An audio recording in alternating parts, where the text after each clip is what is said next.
Feche os seus olhos. Adolescentes, feche os olhos. Desliga o celular. Esquece o celular agora. Você está se preparando para receber a incorruptível, a semente, sempre viva, a semente da palavra de Deus. Você precisa ter seu coração aberto. Você precisa ter sua mente preparada para que essa palavra encontre um lugar, faça morada em você. E ao terminar essa mensagem, você possa refletir mais profundamente no texto que lemos, na exposição que fizemos, que o Espírito Santo possa ministrar o seu coração e você possa crescer um pouco mais esta noite.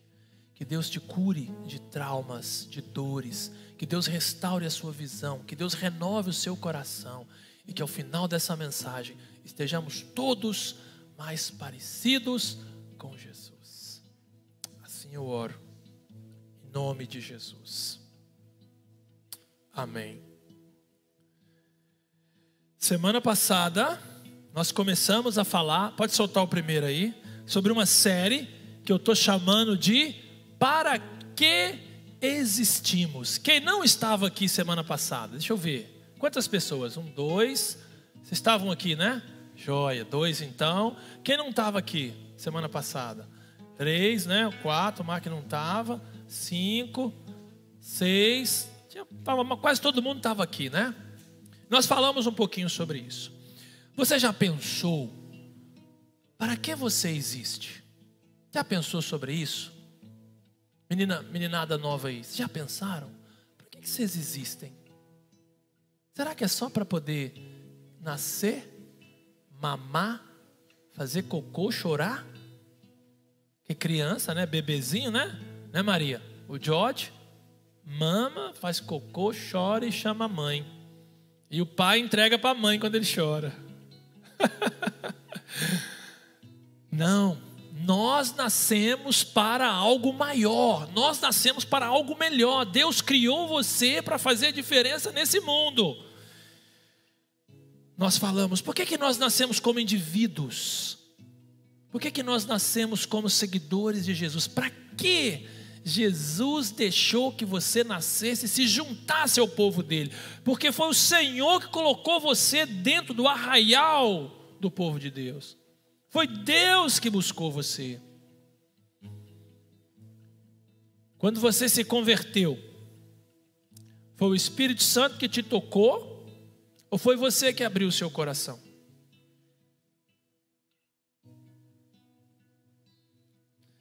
As duas coisas aconteceram. O Espírito Santo tocou o seu coração e você falou, sim, eu quero Jesus. E tudo isso está debaixo da sabedoria, da grandeza, do conhecimento de Deus. Deus já sabia que você viria. E Deus já sabe quem não vai vir. Mas a oportunidade é dada a todos. Mas é a soberania de Deus que controla isso. Que coisa mais linda. Paulo escrevendo aos Romanos. Estamos terminando a carta aos Romanos. E vamos começar Coríntios. Eu queria te encorajar a não deixar de ler sua Bíblia. Todos os dias a gente lê um capítulo, a gente ouve o Rota 66, a gente lê o Warren Wiersbe, a gente vê o Douglas Gonçalves, a gente aprende mais da palavra de Deus. Porque isso é que dá vida para você e para mim. Então nós falamos que nascemos para adorar a Deus em João capítulo 4. Pode clicar aí. Adoramos em espírito e em verdade. E nós explicamos o que é. Se você não viu a mensagem, a fotina do The Chosen, se você não está assistindo o The Chosen, põe seus filhos lá diante da televisão, vai assistir o The Chosen. É tão precioso, tantas coisas lindas ali no The Chosen, muito melhor do que qualquer outra série que você vá assistir. Eu sei que as séries, todo mundo tem a sua, né? A série de estimação, mas faz uma pausinha na sua série, vai ver o The Chosen. Você não vai se arrepender, você vai ser abençoado. Nós falamos que adorar a Deus tem que ser em espírito e em verdade. E está lá no nosso canal do YouTube. Os meninos prepararam o vídeo, colocaram lá para nós. Se você não viu da semana passada, vai lá ver, tá bom? Hoje eu quero continuar. E eu queria passar para a próxima, é uma série de 4 mensagens. Eu queria passar para a próxima mensagem, mas eu não consegui. Eu fui ler Romanos capítulo 12. Eu fiquei boquiaberto. Romans chapter 12, Mark. Wow. I was como é que eu falo em transe? I don't know how to say that. I was completely lost in Romans 12. Wow! So, then, aí eu trouxe para nós, para a gente conversar sobre adoração a Deus, que é o motivo pelo qual nós existimos, mas em Romanos 12, versículos 1 e 2. Abre aí então sua Bíblia comigo. Eu estava falando com Deus, eu estava orando, eu falei, Senhor, não posso passar isso. Eu já tinha falado com a Ana, para a gente mexer com o Rafa, por causa do louvor, por causa das mídias, que de vez em quando eu não ia conseguir fazer só em 4, eu já tinha pensado. E quando eu fui ler o Romanos, eu falei, meu Deus, isso aqui é muito profundo. Ó, profundidade das riquezas. Lá no capítulo 8, Paulo fala, é um hino à adoração. E aí nós chegamos aqui em Romanos 12, 1 e 2. Deixa eu ler aqui para você, vou ler na corrigida, na atualizada, mas nós vamos ver também o texto na nova tradução da linguagem de hoje, para você perceber. Nós falamos sobre adorar a Deus no Espírito, você vai checar lá. Nós existimos para adorar a Deus, mas olha o que Romanos 12 fala, ó. Rogo-vos, pois, irmãos, pelas misericórdias de Deus, que apresenteis o vosso corpo por sacrifício vivo, santo e agradável a Deus, que é o vosso culto racional. E versículo 2: e não vos conformeis com este século, mas transformai-vos pela renovação da vossa mente. Para quê? Para que experimenteis qual seja a boa, agradável e perfeita vontade de Deus. Pai, leva essa palavra ao nosso coração, quebranta o nosso coração, encontra um lugar e nos ajude a discernir, compreender e viver essa mensagem. Dependemos do Senhor, por isso oramos, no nome de Jesus. Clica aí para nós. Eu coloquei ali, obrigado, isso, sempre esqueço esse aí, né? Mas pode dar mais um clique aí. Eu coloquei ali a NTLH, irmãos. Para que existimos, né? Para que você existe? Pode dar mais um clique aí. NTLH. NTLH diz assim, olha, portanto, meus irmãos, por causa da grande misericórdia divina, eu peço que vocês se ofereçam completamente a Deus. Como? Como um sacrifício vivo. Como? Um sacrifício vivo dedicado ao seu serviço e agradável a Ele.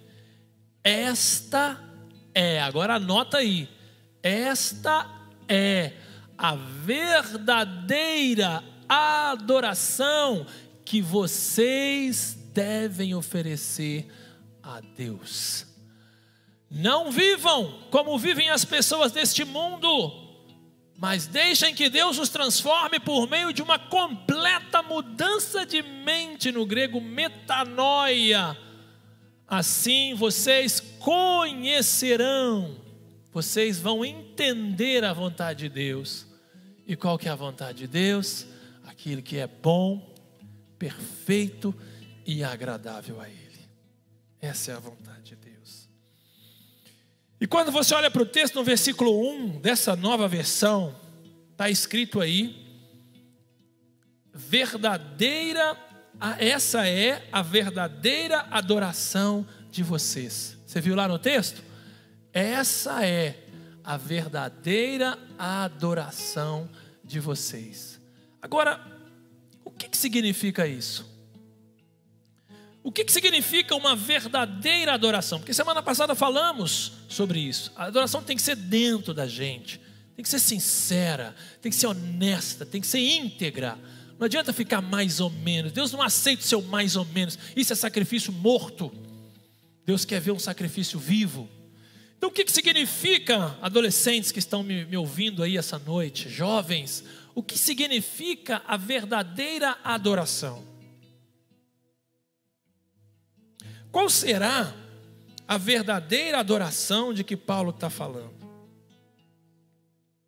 Quando a gente para pensar nas coisas de Deus, o Espírito começa a cavar, ele começa a mexer, tem algo acontecendo, o Espírito está falando.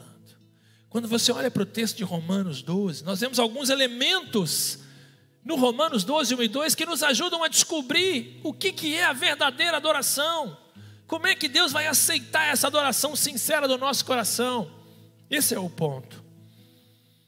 E aí, nós olhamos aqui para Romanos 12, em primeiro lugar, se você gosta de anotar, anota aí. Em primeiro lugar, nós vamos encontrar a motivação para a adoração. Qual é a motivação no texto que Paulo nos deu aqui em Romanos 12 para a motivação para a adoração? Qual é? Olha para o seu texto aí. Romanos capítulo 12, versículo 1. A verdadeira motivação, a motivação para a verdadeira adoração são as misericórdias de Deus. Misericórdias de Deus. Segura aí. Misericórdia de Deus é tudo aquilo que Ele tem nos dado e que nós não merecemos. Deus tem sido bom para com você. Mas você não merecia. Deus tem cuidado da sua família, mas você não merecia. Deus tem te abençoado na Inglaterra com uma igreja que fala português, mas você e eu não merecíamos. Merecíamos a cruz, merecíamos a morte, merecíamos a dor, mas Ele foi e sofreu no seu lugar e no meu lugar. Então, o que é essa misericórdia? O que você acha que Deus nos dá que eu e você não merece? Pode clicar aí. Deus nos dá o seu amor eterno, mas nós não merecemos. É pela misericórdia dele. Deus nos dá a sua graça eterna, o seu Espírito Santo, a sua paz eterna, a sua alegria eterna, a fé salvadora. A fé que salva vem de Deus. Pastor, mas o senhor falou que eu tenho que... Você tem que falar sim para o Espírito, mas vem de Deus. Por isso fica todo mundo doido com soberania de Deus e livre-arbítrio, porque não tem como concluir essa conversa de predestinação e livre-arbítrio, soberania de Deus e liberdade humana, está numa categoria de mistério. E você tem que ser humilde para aceitar que você não sabe explicar. Como é que você explica que Deus é um e é três? Não tem como explicar. Não tem explicação para isso. É o ovo? Muito fraco. É o sol? A água, gelo, líquido e gás? E não explica. Isso tenta explicar. Está na categoria de mistérios. Mas nós sabemos que todas as coisas cooperam para o bem daqueles que amam a Deus, daqueles que são chamados segundo o seu propósito. Romanos 8, 28 e 29. As misericórdias de Deus, o seu conforto, o seu consolo, a sua força, sabedoria, esperança, paciência, bondade, honra, glória, justiça, segurança, vida eterna, perdão, reconciliação, justificação, santificação, liberdade, intercessão e muito mais. Então não merecia nada disso, irmãos. Você não merecia nada disso. Eu não merecia nada disso. Eu falo para Darcy às vezes lá em casa, cada passo que eu dou, eu preciso lembrar das misericórdias do Senhor, porque elas são as causas de não sermos consumidos, diz a Bíblia. É a misericórdia que sustenta você na sua casa. Essa misericórdia é um amor inconfundível. No hebraico a palavra é hesed. Um amor inconfundível, um amor que não tem como mensurar, um amor que não tem como colocar em lugar nenhum, não tem tamanho, não tem limite. Então quando você fala de adoração, você está falando de amor. Quando você fala de graça, você está falando de amor. Quando você fala de misericórdia, você está falando de amor. É como se fosse o amor em cima, misericórdia, graça. Sabe? Os links que vão sendo puxados na vida cristã. E o conhecimento e a compreensão desses presentes aí, ó, que Deus nos dá e nós não merecemos. Mas mesmo assim Ele te dá e Ele me dá. Eles vão nos motivar a demonstrar o nosso louvor, a nossa graça, demonstrar a alegria do nosso coração, demonstrar a satisfação que nós temos nele. Ou seja, quando eu e você compreendermos o real valor das misericórdias, então eu e você saberemos o real valor da adoração e vamos entender a verdadeira adoração. Isso aí que o primeiro ponto do versículo 1 de Romanos está nos dizendo.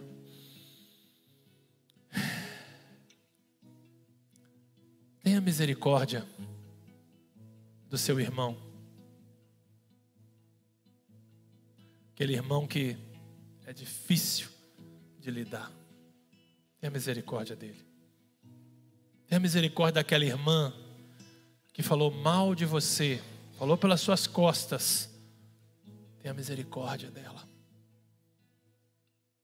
Tenha misericórdia do seu marido.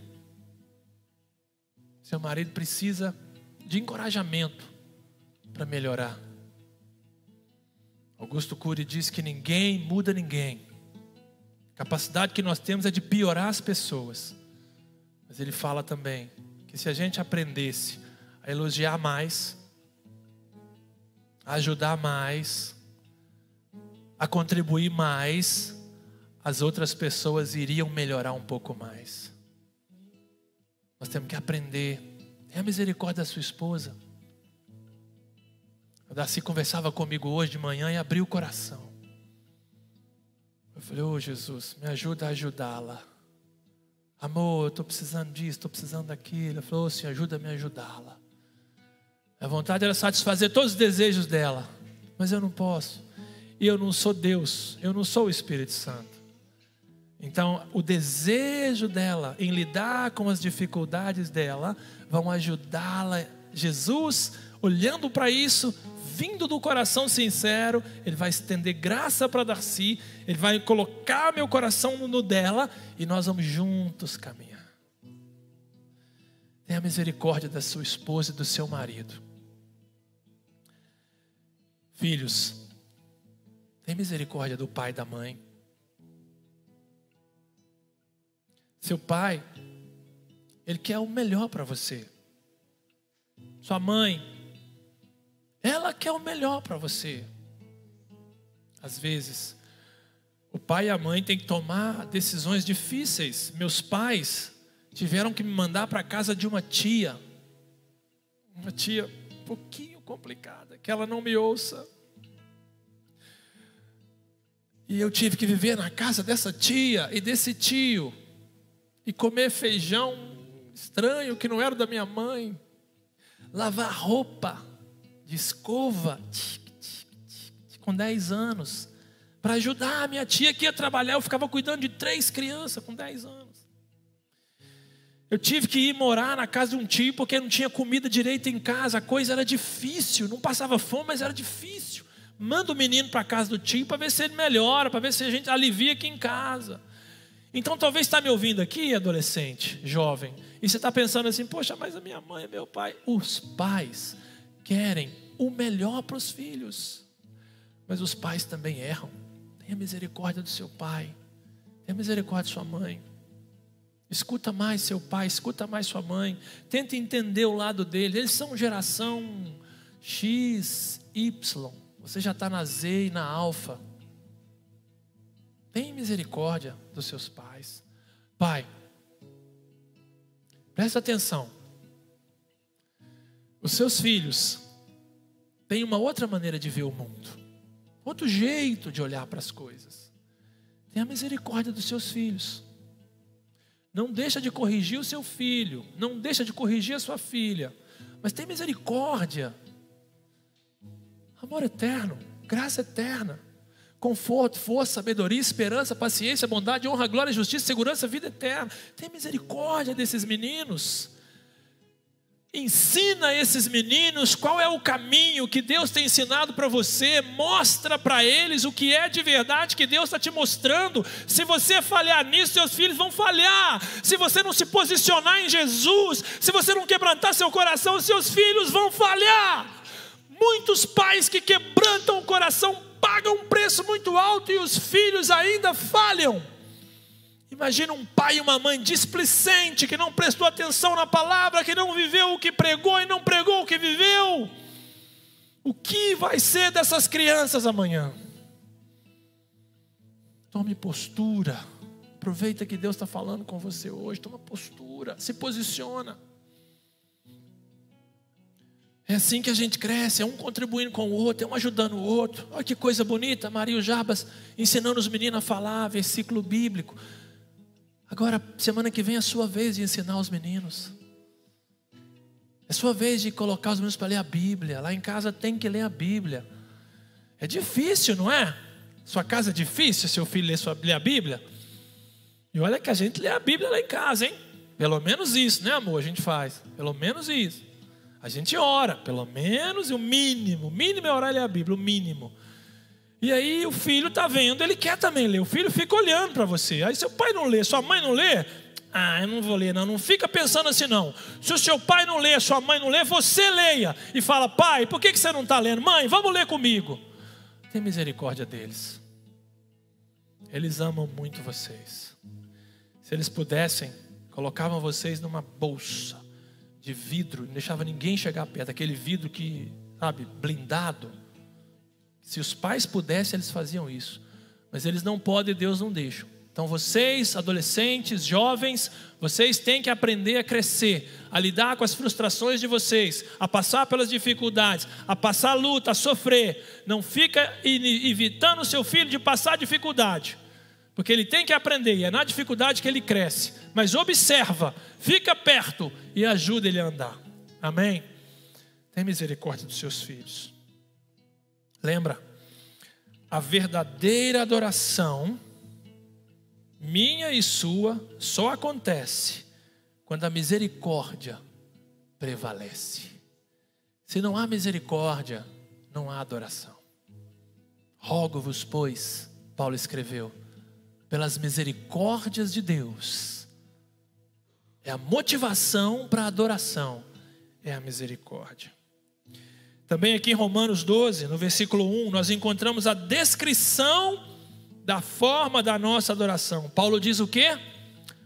Apresenteis os vossos corpos como sacrifício vivo, santo e agradável a Deus. Que isso é o vosso culto racional. O que significa isso? Apresentar o corpo para sacrifício vivo, santo e agradável a Deus? Significa dar tudo a Deus. Todas as coisas que eu tenho, que eu sou, que eu existo, que eu adquiro ao Senhor. Rogo-vos, pois, pelas misericórdias de Deus, que apresenteis os vossos corpos como sacrifício vivo, santo e agradável a Deus. Naquele tempo que Paulo escreveu, havia um sacrifício morto. Os animais eram mortos, o sangue era aspergido e jogado, o sacerdote entrava, espirrava o sangue ali, numa pedra, num local próprio, no propiciatório, no Santo dos Santos. Ele tinha que entrar, e diz o estudioso que ele entrava amarrado com uma corda, com um sininho no pescoço, porque se ele tivesse em pecado, ele morria lá dentro, e quem entrasse lá morria também. Então os caras tinham que ser puxados. Imagina se eu fizesse um trem desse aqui na igreja, hein, Marco? Acho que eu ia ser o primeiro a morrer. Misericórdia, Jesus.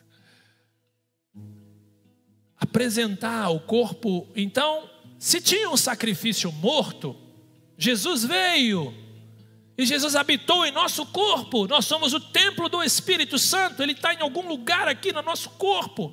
Então, se tinha um sacrifício morto, agora ele pede um sacrifício vivo. Paulo diz: eu imploro, eu rogo. Rogar é que é implorar, é ajoelhar, é de joelhos, é clamar. Eu imploro a vocês que apresentem os vossos corpos como sacrifício vivo, santo e agradável a Deus. Porque esse é o culto racional, é o culto equilibrado, é o culto feito com temor, é o culto feito com verdade, é o culto feito com sinceridade, é o culto que tem significado. Tem culto que não tem significado, tem culto que não expressa adoração, tem culto que é morto. Tem gente que é morta. Gente morta presta culto morto. Gente viva presta culto vivo.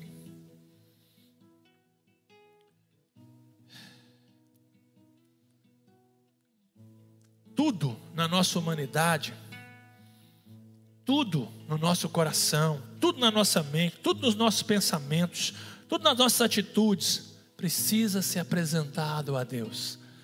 Tudo aquilo que temos, somos e fazemos, apresentar os corpos como sacrifício vivo, é levar tudo o que somos, temos e fazemos a Deus. É abrir mão do controle e entregar a Deus. Quantas vezes a gente está estressado, quebrando a cabeça para resolver um problema e esquece que Deus é perito em lidar com os problemas. Quantas vezes a gente está vivendo um momento difícil, complicado na nossa vida, a gente esquece que Deus é que tem a solução para o problema. Então eu e você precisamos entregar como sacrifício vivo, santo e agradável a Deus o nosso problema a Ele, a nossa dor a Ele, entregar tudo o que somos, temos e fazemos na mão dEle, para que Ele resolva. Preste atenção como é que você reage quando o problema começa, quando o problema chega. Já vai logo na conta olhar se tem dinheiro. Dinheiro é coisa séria. Dinheiro não é natural. Dinheiro é espiritual. O dinheiro move o mundo. Eu falei com uma pessoa e já falei aqui na igreja. Imagine que você acorda pela manhã e tem 1 milhão de libras na sua conta. Você liga para o banco fala assim: é seu. Nós não sabemos de onde veio, é seu. 1 milhão. 10 segundos para você pensar, o que você vai fazer? Logo que o gerente falar. Pensa aí, eu vou te dizer.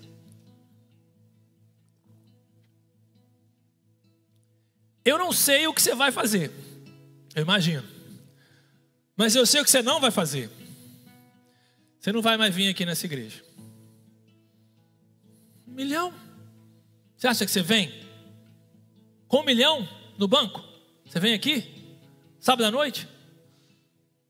Adorar o Senhor? Com 1 milhão? Irmã é doida. Com 1 milhão? Você vai vir aqui? Não vai. O Anderson Nunes, falando num podcast, contou essa história para nós essa semana. Eu assisti. Você conhece o Whindersson? Whindersson Nunes, o cearense que é baiano, que é capixaba, que é tudo. Ele contou essa história. O primo rico perguntou para ele no podcast: o que aconteceu com você então? Você começou a ganhar dinheiro e aí? Naqueles cortes, né? Ele fala assim: aí eu abandonei a Deus. Simples assim. Ele falou da boca dele. E não era brincadeira. Abandonei a Deus. Se você ganhar 1 milhão de libras, 6 milhões de reais, arredondando esse negócio aí, 6 milhões e 150 ontem. Se você ganhar 1 milhão de libras, você não volta aqui nessa igreja. Você vai viver a sua vida. Você vai ficar pensando assim: e agora, quem poderá me socorrer? Eu, Chapolin Colorado. Você vai ficar procurando alguém para te ajudar a aplicar na Bolsa de Valores de Nova York, no Nasdaq, no sei lá o que um monte de coisa que a gente não conhece. Você vai aplicar o seu dinheiro no dólar. Você vai comprar dólar, porque comprar dólar é chique. Todo mundo brasileiro gosta de comprar dólar, porque o dólar sempre sobe, né? O real baixa, o dólar sobe. Você vai querer investir seu dinheiro em terrenos, em propriedades. Seu pai falou para você que terreno sempre valoriza. Vai comprar apartamento, vai comprar casa. Você vai estar tão entulhado de coisa para você fazer que você não vai lembrar mais que Deus existe. Porque dinheiro é coisa séria. E eu tenho uma solução para você se você ganhar 6 milhões de reais, 1 milhão de libras. Primeira coisa, né, Carlos? Dá o dízimo. Pastor aproveitou, né, dos irmãos. Não, quero seu dízimo não. Dobra seu joelho no chão e fala: Senhor, apareceu 1 milhão de libras na minha conta, 6 milhões de reais. O que o Senhor quer que eu faça com o seu dinheiro? Aí eu quero ver. Aí eu quero ver o cristão aparecer. Aí eu quero ver a vida verdadeira aparecer. E não ficar contando os tostõezinhos para mandar para o Brasil, para comprar uma casinha branca de varanda, com um quintal e uma janela, para ver o sol nascer. Porque é isso que muitas vezes nós queremos.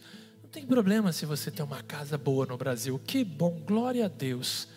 Mas não coloque a sua força nos seus bens. Porque os bens podem ser destruídos em segundos.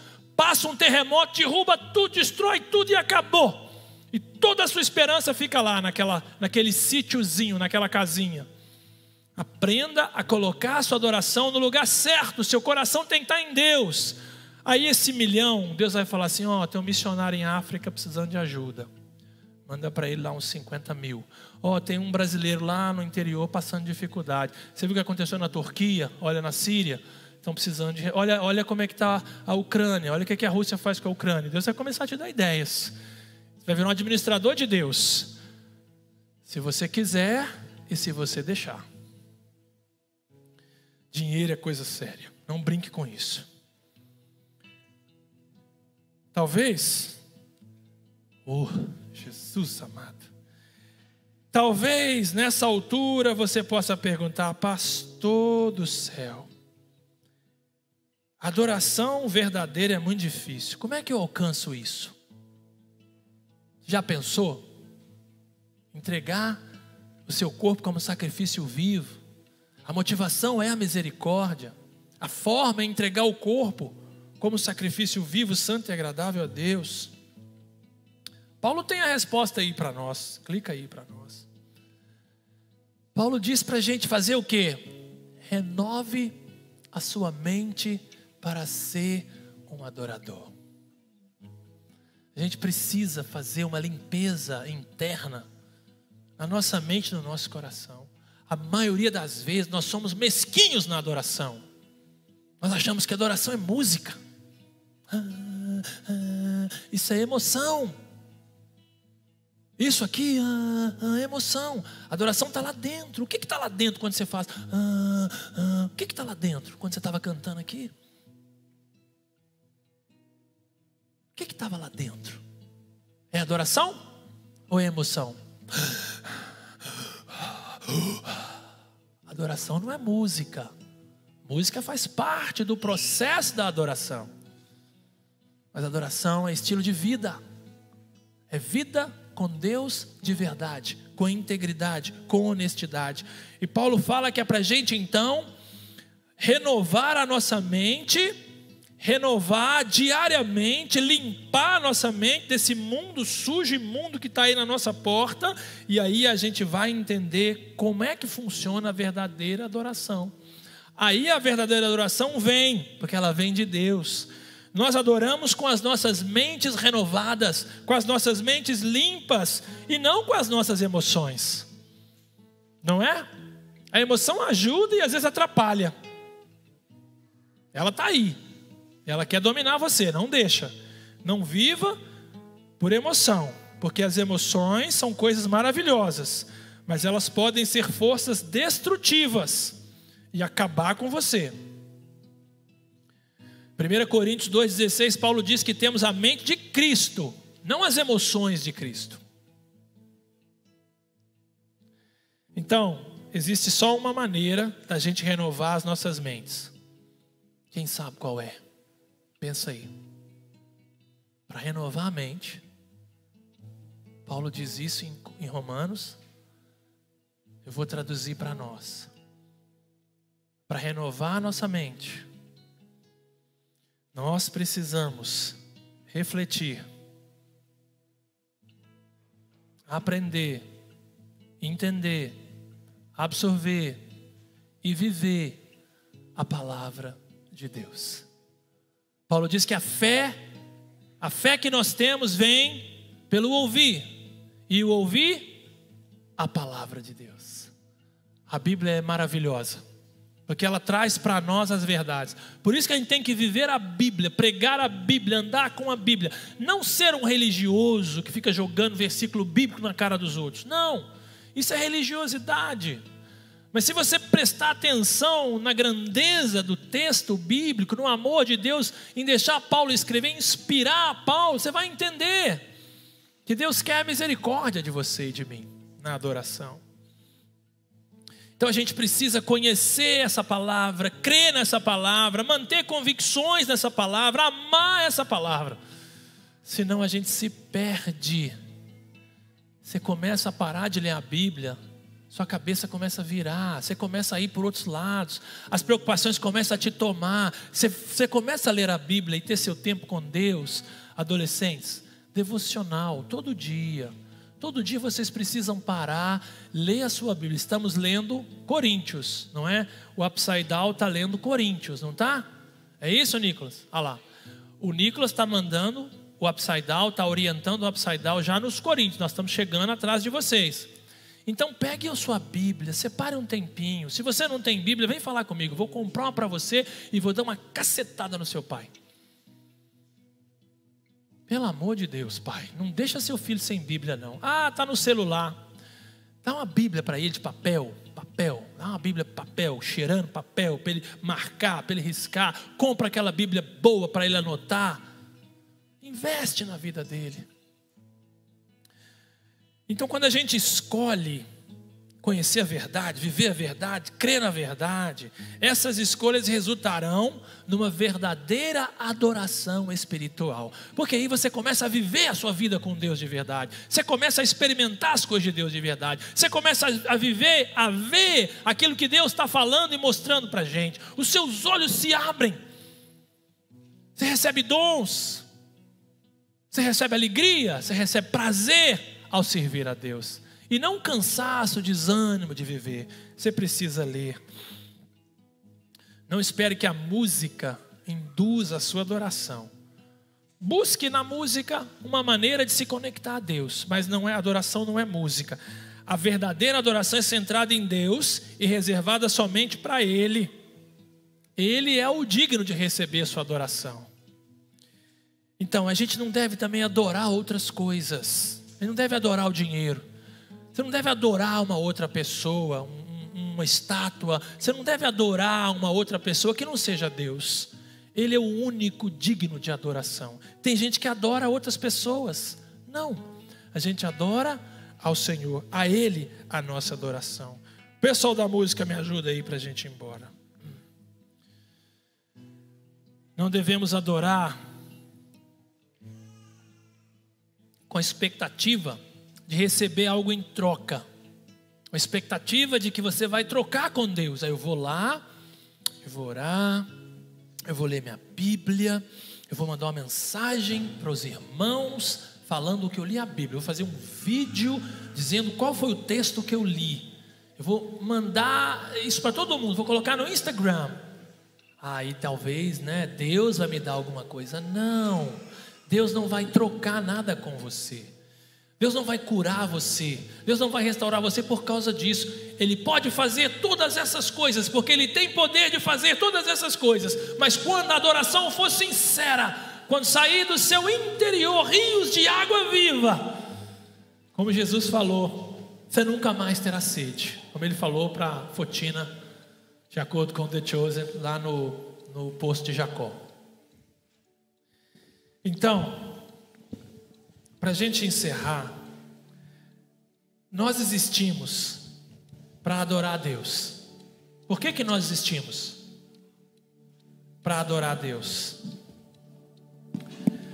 A nossa adoração tem que ser real, tem que ser sincera, tem que sair de dentro, tem que ser sincera, tem que sair de dentro de nós. A verdadeira adoração é sentida interiormente e é expressa através de uma vida prática, de ações. Se você adora por obrigação, você desagrada a Deus. Se você tem que fazer aquilo porque o pastor falou para fazer, você desagrada a Deus, as pessoas que estão à sua volta e até você mesmo. Você não gosta de desonestidade. Você gosta? Você gosta de desonestidade? Você não gosta de falta de verdade. Ninguém gosta. Você não foi criado para isso. A verdadeira adoração não se limita ao que a gente faz aqui na igreja, mas ela precisa acontecer em casa, no coração da gente, de verdade. Tem que fluir de você, meninas, meninos, tem que fluir de vocês a adoração. Deus está procurando adoradores que o adorem em espírito e em verdade. Falamos na semana passada. A verdadeira adoração é o reconhecimento de Deus e todo o seu poder e glória em tudo o que fazemos. A gente adora de verdade quando a gente reconhece a grandeza dele, quando a gente reconhece tudo que ele é, quando a gente reconhece tudo que ele faz. Alguém disse que adorar a Deus é reconhecer a Deus por aquilo que ele é, e louvá-lo é reconhecer a Deus por aquilo que ele faz. Pode ser, é legal, não está errado não. Mas não é só isso. Quando o nosso coração está centrado nele, quando a gente olha para ele e de verdade a gente vive isso, a gente experimenta isso. Então, a forma mais elevada de louvar e adorar a Deus é a obediência à palavra de Deus, é o conhecimento da palavra de Deus. E conhecereis a verdade, a palavra, o próprio Jesus. E a verdade, a palavra, o próprio Jesus te libertará, me libertará, nos libertará. Fica de pé no seu lugar. Eu queria orar com você. Eu não sei o que está acontecendo aí dentro de você, eu sei o que está acontecendo dentro de mim. E eu estou grato a Deus pela palavra dele, por aquilo que ele está falando comigo hoje, e eu espero que ele esteja falando com você. Paulo disse assim: rogo-vos, pois, irmãos, pelas misericórdias de Deus, que apresenteis os vossos corpos como sacrifício vivo, como sacrifício santo e agradável a Deus. E não vos conformeis com este século, mas transformai-vos pela renovação da vossa mente, para que experimenteis qual seja a boa, a agradável e a perfeita vontade de Deus. Fecha seus olhos aí, meu irmão, e clame ao Senhor para que essa palavra entre dentro de você e você perceba que a motivação para a adoração são as misericórdias de Deus. A forma para chegar diante de Deus é ter a mente renovada através da palavra de Deus. Que essa palavra possa dominar seu coração. Vai orando aí, vai se quebrantando aí. Deixa o resultado com o Espírito Santo.